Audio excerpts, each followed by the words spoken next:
देखो next topic is ideal gas.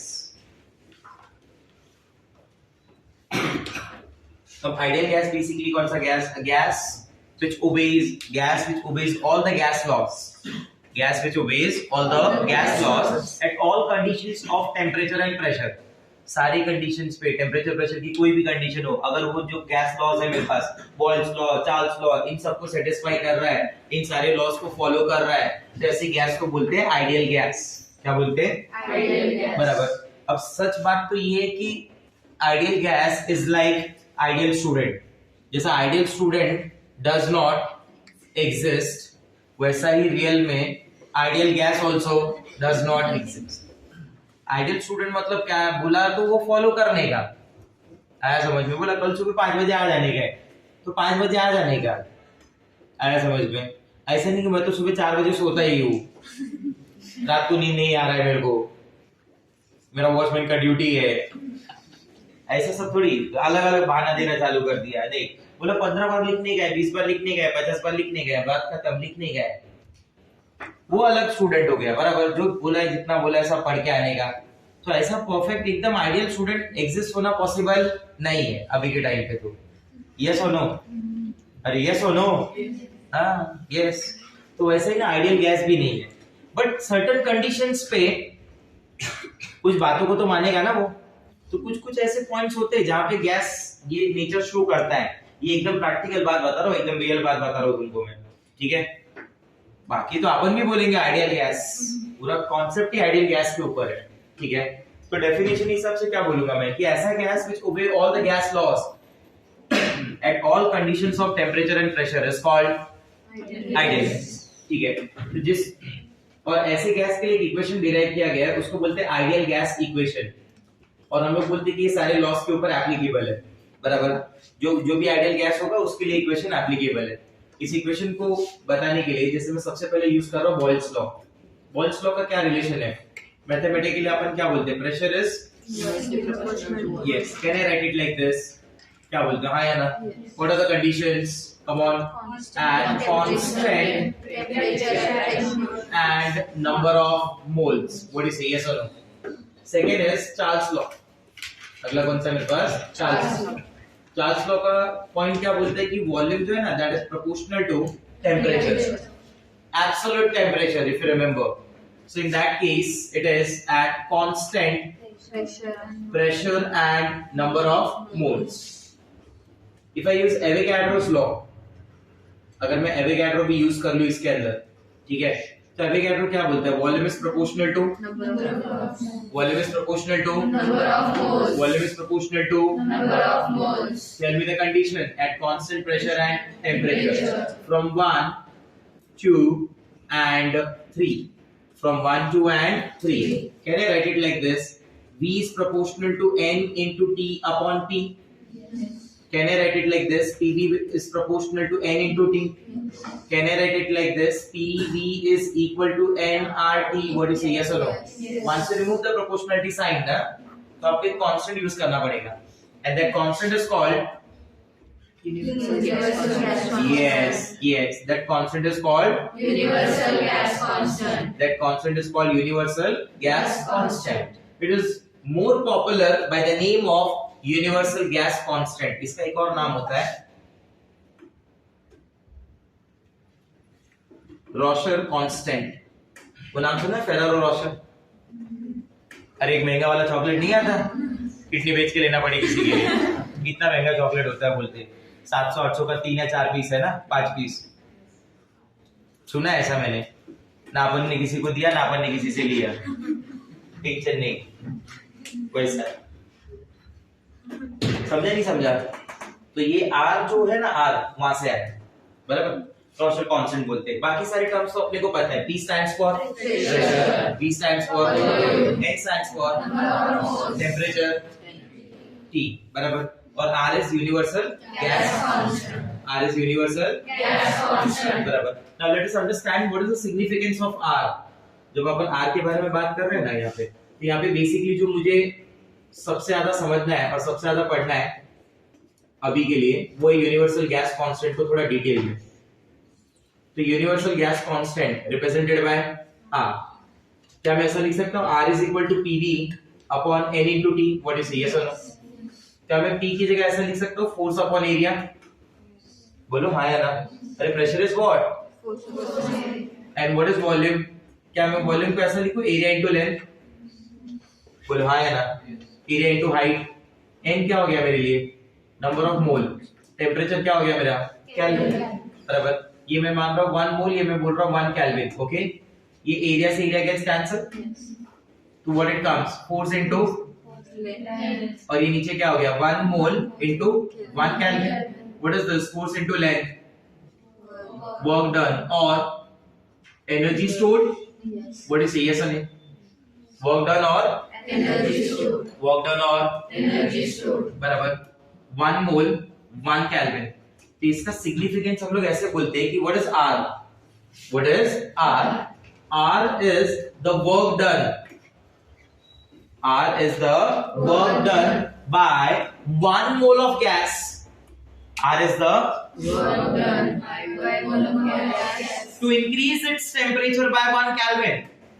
वापस बोलो, R is the work done by the gas to increase its temperature by 1 Kelvin. R work done है gas का, 1 मोल gas का, उसके temperature को कितने से बढ़ाने के लिए? 1 केल्विन से बढ़ाने। That is the significance of R। ये R का क्या हो जाएगा? सिग्निफिकेंस। अब जो अगला पॉइंट मुझे R के बारे में समझना है ना, वो है unit and values of R। For different unit there are different values of R। R के अलग-अलग यूनिट के साथ में R के अलग-अलग टाइप की वैल्यूज हैं, ठीक है?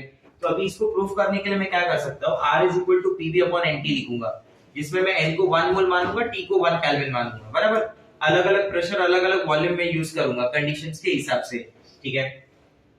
तो वहां से ना मुझे एक R का डायरेक्ट वैल्यू आएगा, बराबर? बट अपन इतना सब नहीं करने वाले। We are going to discuss directly those values, ठीक है? अपन ऐसा नहीं करेंगे कि वो सारी वैल्यूज को वहां पे रख दे और उसके बाद पुट करे, मल्टीप्लाई करे, सॉल्व करे और आंसर बोले। डायरेक्ट सारे वैल्यूज को देखने वाले हैं, ठीक है?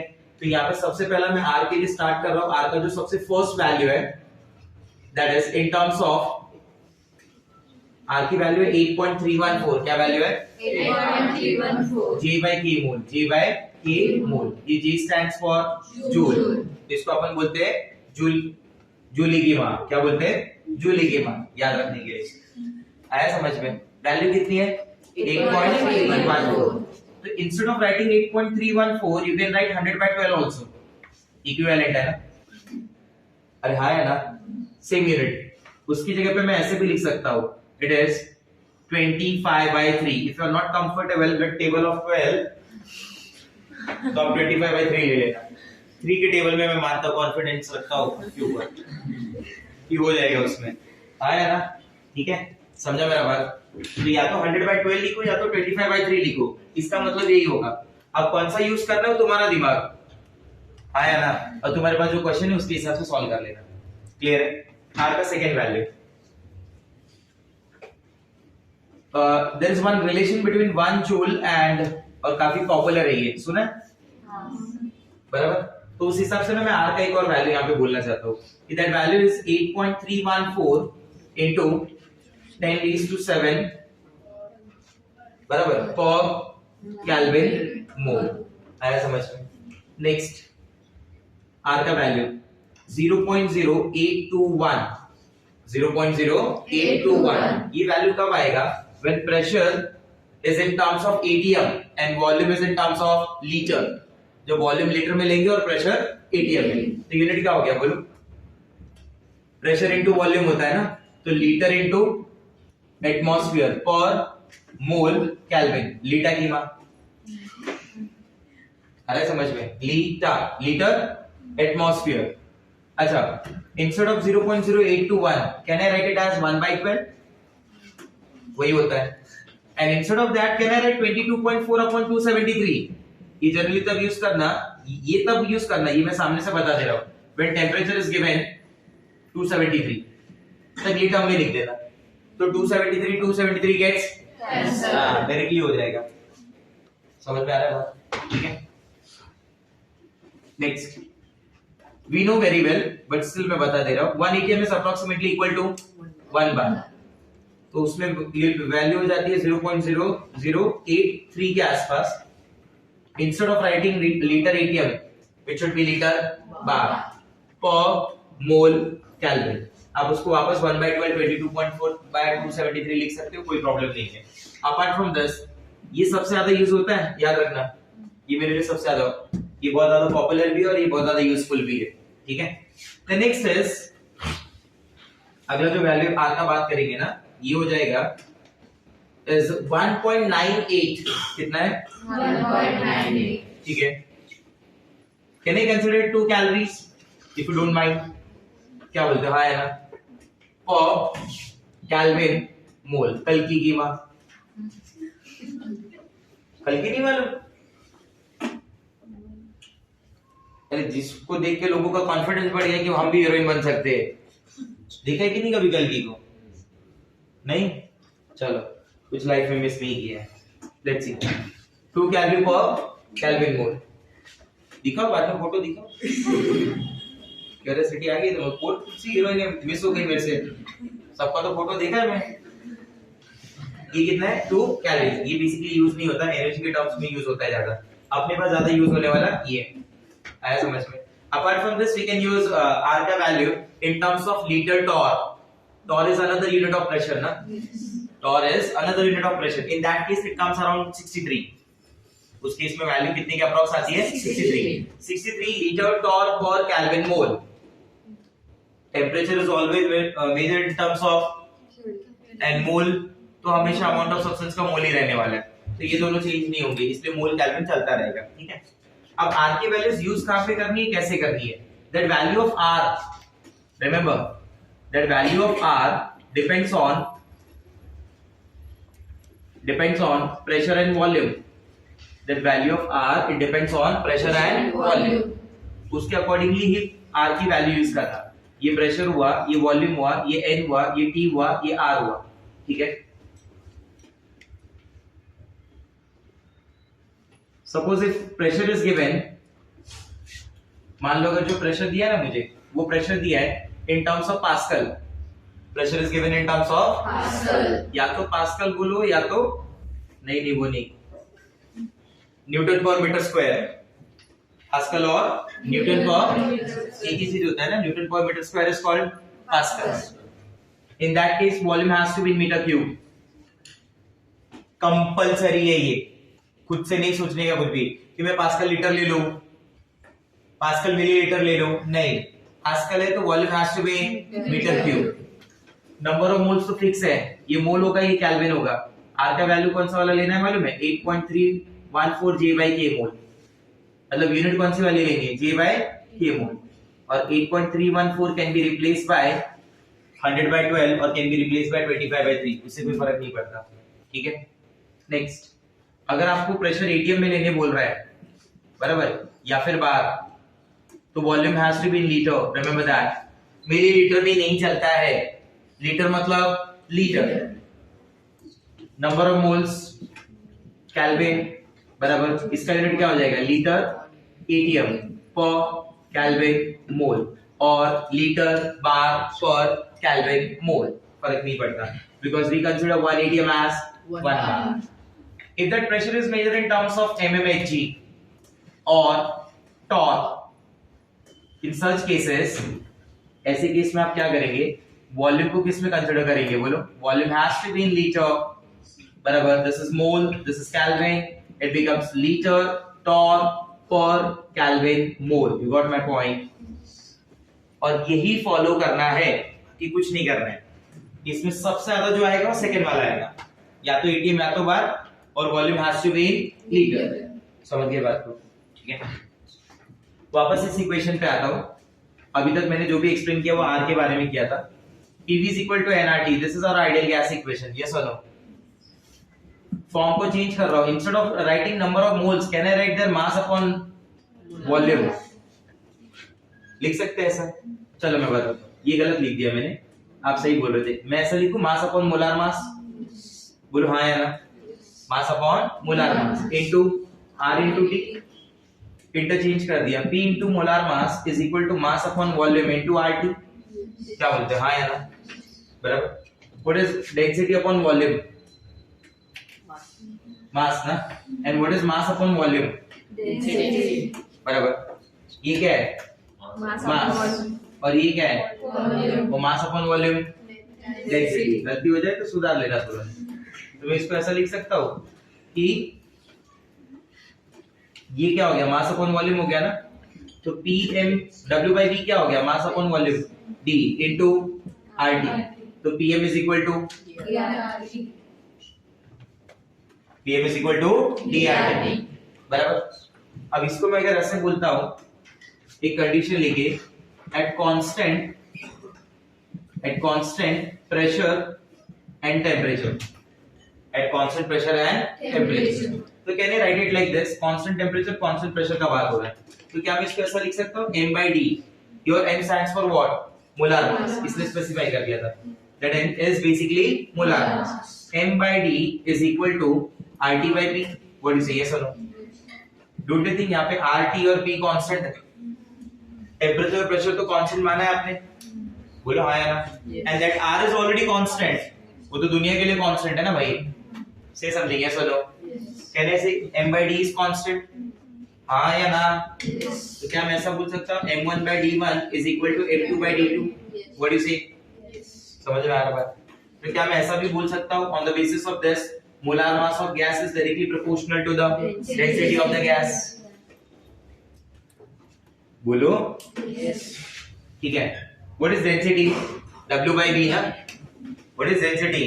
हाँ, मास upon volume W by V.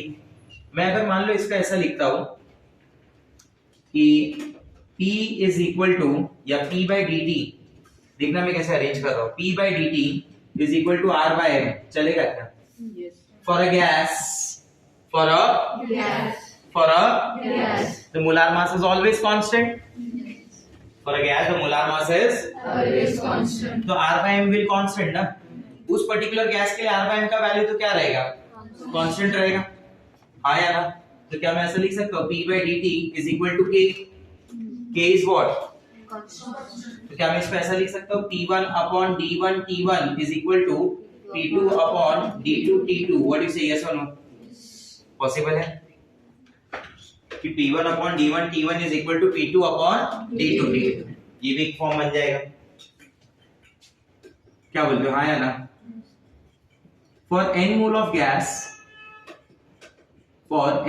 gas, if that gas changes from P1 V1 T1 conditions to P2 V2 T2 condition. सुनना बात को ध्यान से. अगर मैं ऐसा बोलता हूँ कि जो गैस है वो गैस चेंज हो रहा है, n मोल ऑफ गैस, उसका जो कंडीशन है it changes from P1 V1 T1 to P2 V2 T2. तो क्या सोचना है? ऐसा सोचो कि PV is equal to N RT. बराबर. तो मैं इसको ऐसे लिख रहा हूं कि PV by T is equal to NR. N into R ना. N is the N mole of gas जो कांस्टेंट हो गया. R is constant. तो PV by T is equal to, तो क्या ये वैल्यू मेरे लिए कांस्टेंट का काम करेगी? तो क्या मैं इसको ऐसे लिख सकता हूँ फिर P1 V1 upon T1 is equal to P2 V2 upon T2. समझ में आ रहा है बात? This is called combined equation. What it is called? Combined equation. This is also called as equation of state. This is also called as equation of state. इसे equation of state के भी नाम से बुलाया जाता है. इसे combined equation के भी नाम से बुलाया जाता है. बराबर? ना कुछ पॉइंट्स बोल रहा हूँ जो आपको हेल्प करेंगे. एज अ शॉर्टकट समझ लो. ठीक है. क्वेश्चन को थोड़ा और फास्ट सॉल्व करने में. Whenever the temperature is given 27 degree Celsius.